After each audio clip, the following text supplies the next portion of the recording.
ये बात काफ़ी पुरानी है। हमारे पड़ोस में एक किराएदार रहा करते थे। वो एक कंपनी में मैकेनिक थे। उनकी प्रवृत्ति नास्तिक थी और उनकी पत्नी और बच्चे काफ़ी धार्मिक थे। उनके बीच में हमेशा इसी बात को लेकर झगड़ा होता था कि जब भी कोई धार्मिक प्रोग्राम होता, जैसे कोई साधु संत का प्रवचन होना हो या कोई झांकी, या फिर पड़ोस में किसी के भी यहाँ भजन मंडली का कार्यक्रम हो, तो उनकी पत्नी किसी भी समारोह में पुण्य कमाने का अवसर नहीं खोना चाहती थी। इसलिए वो जब भी किसी का बुलावा आता या कोई ऊंचे साधु संतों का प्रवचन होता, वो तुरंत वहां जाने के लिए तैयार हो जाती थी।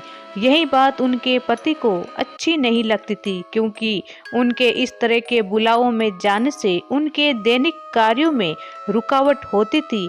दोस्तों, बात भी सही थी, क्योंकि पहली जिम्मेदारी हमारे घर की होती है, बाद में अन्य कार्यों की। लेकिन दोस्तों, उनके पति हमेशा से नास्तिक नहीं थे, क्योंकि जब भी वो किसी देव स्थान से गुजरते अपना सिर जरूर झुकाते थे। इसी से हमने ये बात नोटिस कर ली।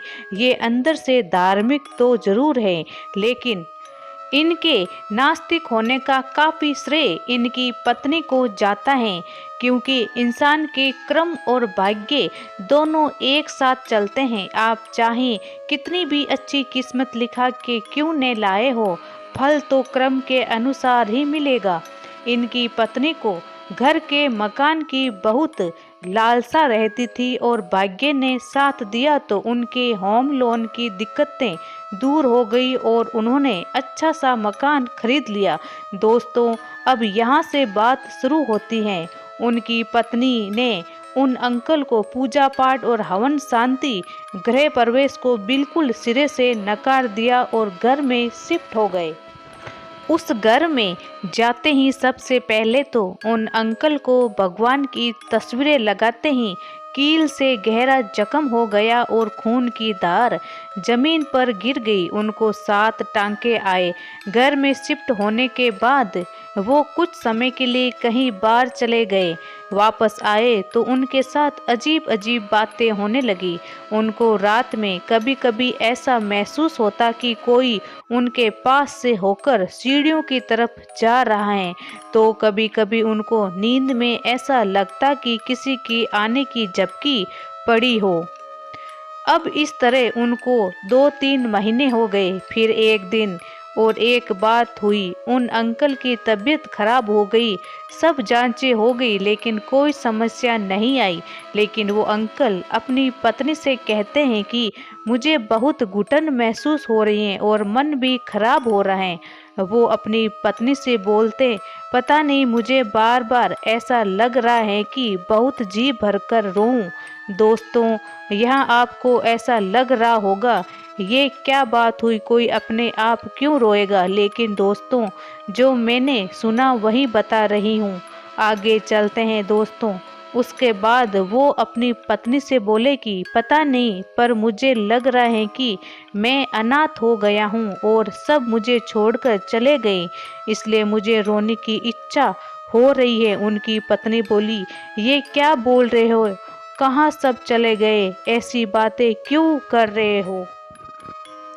दोस्तों, समय निकलता रहा। धीरे धीरे परिवार में सभी सदस्य उदास उदास से और चुप रहने लगे।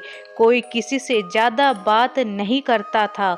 उनके घर पर कोई भी उनसे मिलने के लिए जाता तो यही कहता, उनके यहाँ तो जाते ही ऐसा महसूस होता है जैसे कोई मर गया हो और उसको जलाने की तैयारी में गए हो।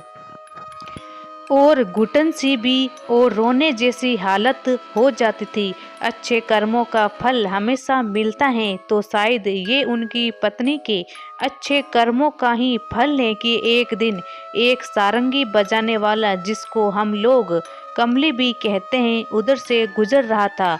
तो उनके बच्चे बाहर ही बैठे थे। अचानक वो दरवाजे के पास आकर रुका और बच्चे को थोड़ी देर देखने के बाद कहा, बेटा, तुम्हारी मम्मी को बुलाओ। बच्चा अंदर जाकर बोला, मम्मी, कोई मांगने वाला आया है, आपको बुलाने के लिए कह रहा है। उस बच्चे की मम्मी को देखकर सारंगी वाला बोला, बेटा तुम्हारे बच्चे का ध्यान रखना, इसके साथ कोई दुर्घटना होने वाली है। वो बोली, क्या दुर्घटना होने वाली है?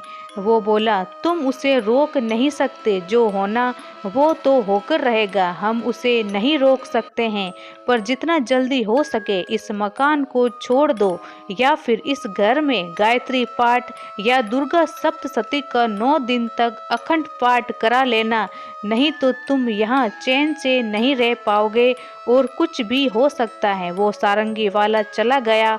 उसके थोड़ी देर बाद बच्चे की माँ ने उसे किराने की दुकान से कुछ लाने के लिए भेजा, जो रोड के उस पार थी। तो बच्चा जब सामान लेकर आ रहा था तो उसको किसी स्कूटर वाले ने टक्कर लगा दी।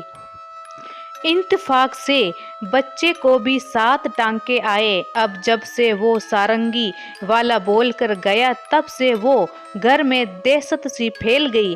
फिर उन आंटी ने वहाँ गायत्री पाठ और सप्तशती चंडी का पाठ कराने की सोच ली, लेकिन जब भी इसका नाम लेते तो उनके पति फिर से इन सभी चीज़ों को नकारते रहते।